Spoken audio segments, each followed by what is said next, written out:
field goals, but at the end of the day, I've said it, we have to control the controllables and the things we can control, and we didn't do that. We turned the football over.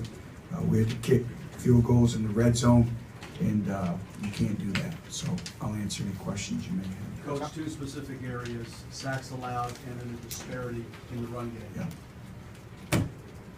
You know, we just got to keep getting better. We are who we are. We have who we have. And I love them. They're very prideful. I'm not going to make any excuses. We didn't get it done. Case closed. We got to get in the weight room. We got to become stronger, you know, but they're fighting, they're scratching, they're clawing. We knew that this whole year up front, I mean, the kids, if you really think about it, you know, I don't like to talk about it because I'll never make excuses. I think you guys know me. But these are 17-year-old kids that were playing high school football last year on the right side of the offensive line. And they're doing a good job. I mean, name me another school who's starting two true freshmen at right guard and right tackle and playing against the best competition in the country. But it is what it is, and they're going to be fine. There's great learning experiences. This football team is learning every day. But I stand behind them. I believe in them.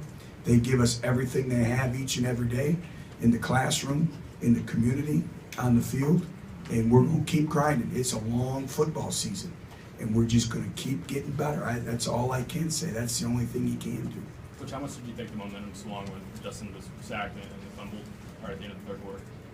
Well, obviously, anytime you have a turnover, but then we have to answer the call, and you can't turn the football over. And you know, football is a game of momentum swings, but you have to answer the call, and that's the way we train.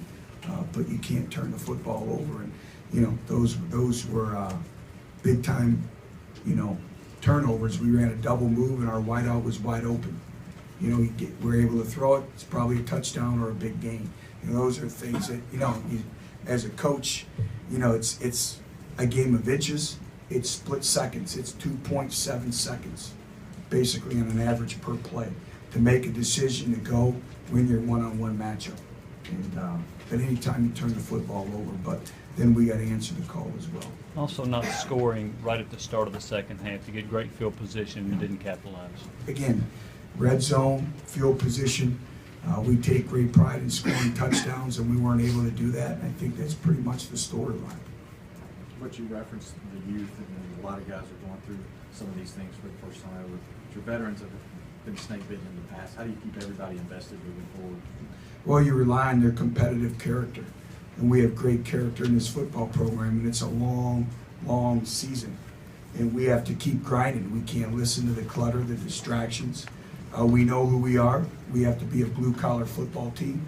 We have to scratch and claw for everything that we get, and we have to earn everything we get. That's just where we're at in the program right now. But the only way I know is you have that blue-collar mentality, and you keep working, and you stay together. And you know, we're being tested right now, and we have to go back to focusing on the process. If you guys remember, my number one goal, you said, what's the goal for this football team?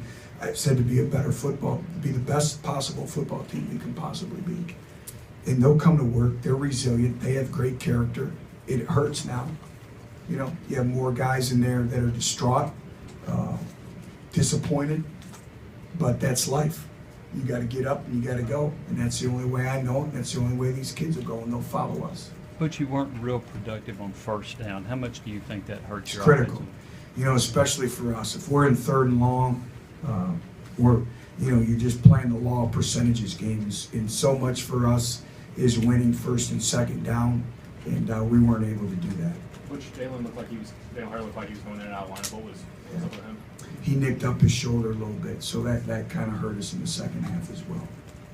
Which you guys are kind of pass heavy in the red zone, not getting a push up front. How much does that affect your guys' play confidence down there? Well, you know, you're always trying to play to the strengths of your players, and we felt we had some really good calls. They were in man coverage. We had all of our man beaters. We knew what they were going to be in, and we just didn't execute. Football, no matter what you do schematically, football comes down to one-on-one matchups. That's football. And again, we didn't execute there. Coach, I know you Excuse me. I know you didn't know exactly who you see the field, but missed tackles seemed like they kind of piled up in the fourth quarter. Was that, you think that was fatigue? Well, I think it was a combination of a lot of things. I think wasn't fatigue, just wrapping your arms, around the ball carrier. It was different individuals, but defensively, I mean, we played well enough to win. And then you're shutting them out at 3. Do you think it changed gears when Harris came in? I mean, I know you Not guys- really. I mean, we've seen it all year. We practiced it.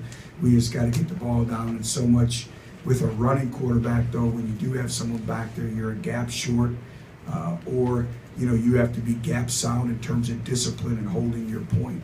And there's a couple times they out leveraged us, and that hurt us. But again, overall, I mean, you hold a football team in this conference to 232 yards of total offense, 76 yards passing. You should come away with a victory, and we weren't able to do that. Butch, do you think for the most part the receivers had trouble getting open?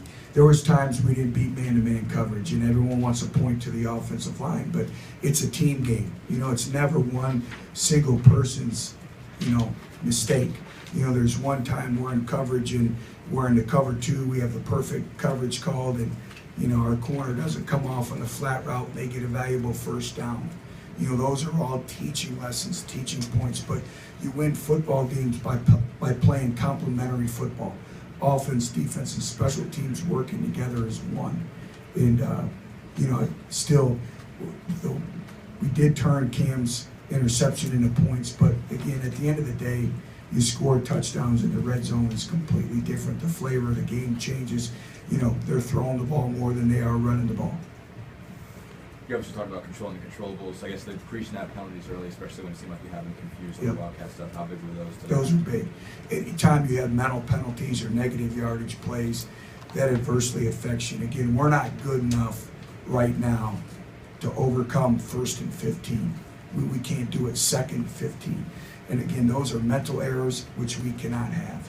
And it comes from a communicative standpoint. Anything else, guys? Okay, thank you. The other thing I'd like to, and I know everyone hurts, I know Vol Nation hurts, but I do want to say thank you for the fans.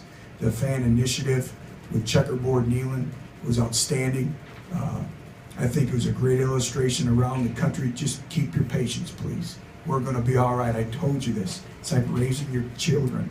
We're raising a football program, and I'm as impatient as anyone. I'm angered. I'm upset. But I'm not discouraged because I see the progress every day, and you guys need to hang in there. We're in it together. We're going to get it, and there's days like this, we're going to have great days. But we just got to keep grinding. That's all I'll say. So I want to say thank you for everyone coming out. We're going to need you next week, and I promise you, we're going to get it right. But, we had a tremendous amount of recruits here today, and why wouldn't you want to come to the University of Tennessee after that? And we'll be back. I promise you, we're going to be a good football team. We're going to be a good football program. Just keep staying the course. So, thank you. Have a good night.